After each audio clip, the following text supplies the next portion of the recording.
Hey y'all, welcome back. Lova's Crafts here. So I did another amigurumi set.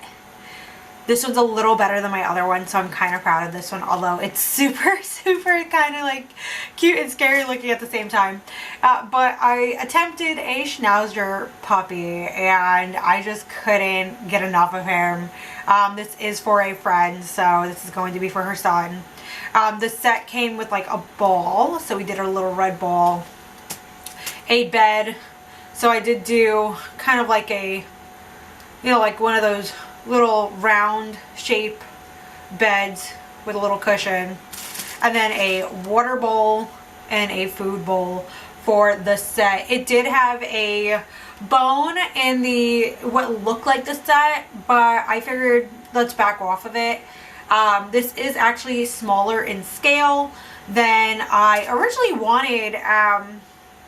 But I do think he's adorable, although he's a little scary. I did actually get the eyes for him this time, which is, now I have a couple of that. I love how I did the eyebrows, honestly, probably one of my favorite parts about him. But I'm hoping that my friend loves this because she used to have a Schnauzer. The original pattern did call for, I believe, a golden retriever. I probably would do that for maybe someone who owns one. Like I have a Bernese Mountain Dog. I have a Chihuahua mix. Those would probably be my sort of set, like if I was supposed to do this again for myself. But I'm excited for that. I also started an activity ball. So with this one, I'm trying to like form it.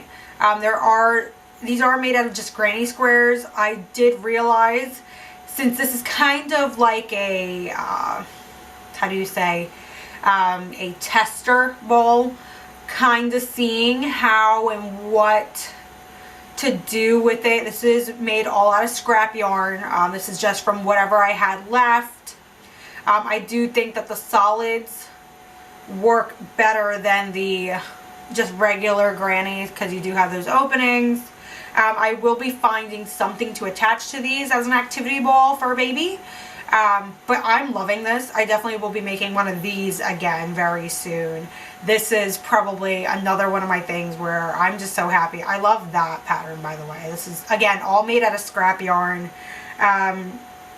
So now that I kind of got the idea of what I would like to do, I definitely will be using more of the solid pattern versus the traditional granny square to make more. I definitely think that I will be adding this in my repertoire of just regular baby set gifts, especially since I have already done, I always do blankets for everybody who has a baby. So, but this is my little set that I've already done. I'm so excited. Kind of just want to show you guys a little update of what I've been up to. Let me know what you guys think in the comments. Like, comment, subscribe, and I shall see you guys in the next video. Bye.